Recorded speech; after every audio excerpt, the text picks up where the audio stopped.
first arrived at the castle. Welcome to Hogwarts. Give a push for me.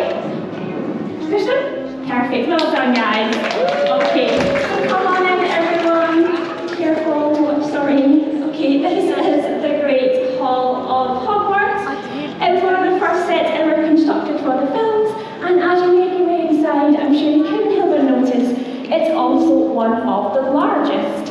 Now the Great Hall stood for more than 10 years in the soundstage just over to your left-hand side before being brought over here piece by very precious piece for you all to enjoy here at the tour today. Now keep on making your way inside as we can fit over 400 cast and crew members here at the Great Hall, so we certainly have enough room for all of you in here today. Feel free to take more pictures and have a closer look around the Great Hall. I'll meet you all by the fireplace in a moment and we'll continue the rest of the Great Hall tour.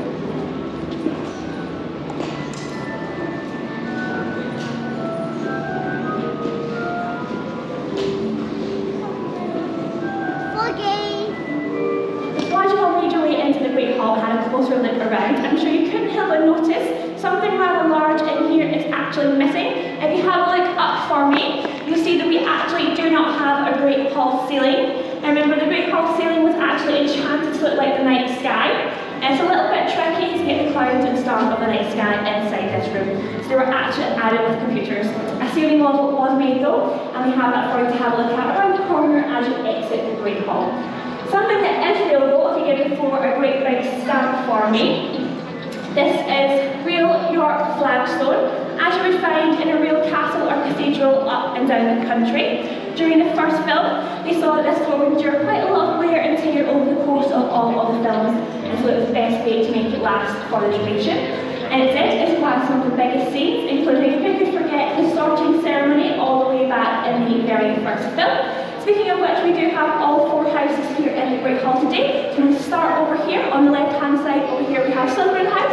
In the centre there we have Draco Malfoy wearing his robes from Harry Potter and the Order of the Phoenix. Over on the right-hand side over here we have the House of Ravenclaw, and in the centre there we have the Caution of Moaning Myrtle, who you may remember was the ghost of the girls' bathroom. And over here on my side, on my left-hand side, we have the best house of all of them, Hufflepuff House. In the centre there we have Senator Great wearing his precaution from the Pirates of Tournament in Harry Potter and the Goblet of Fire.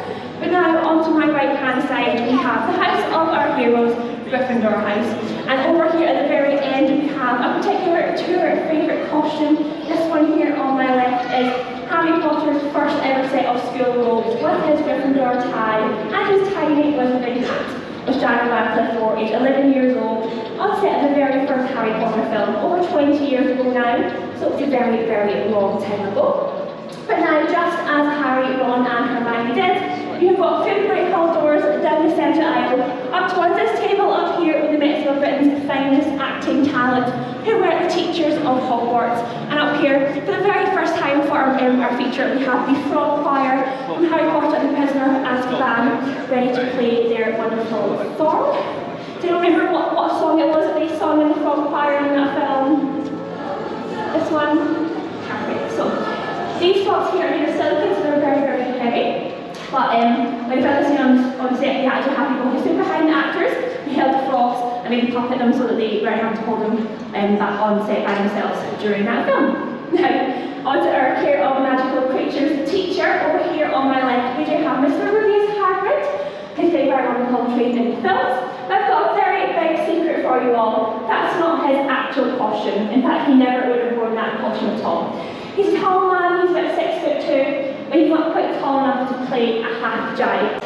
This is the costume of the size level, a man called Martin Bayfield, who's an ex-England rugby player, who's a massive 6'10", but even then he still wasn't tall enough to play a 7'6" half giant.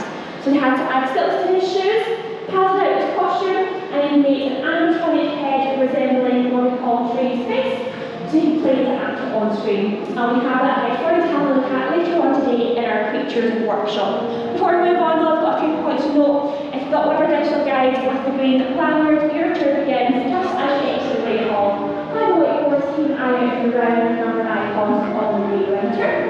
If you've got one of our brilliant studio tour passports, you're looking out for 7 sampling locations. The first one is round the corner by the Gryffindor Common Room, and 16 bonus niches for you all to find on volunteer today. I'll give you the first one for free. It's hanging over there in the left-hand archway as you exit the great hall. But once again, thank you for joining us here today during our Mandrakes and Magical Creatures feature.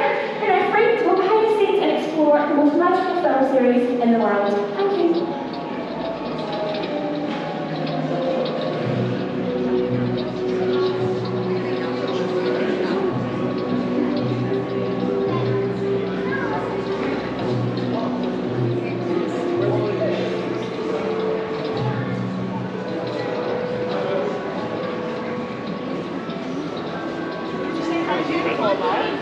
That's what they say.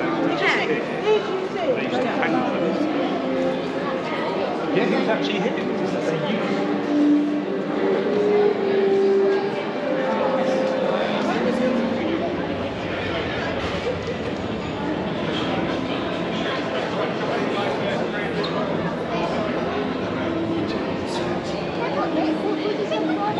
D'accord, je positionne.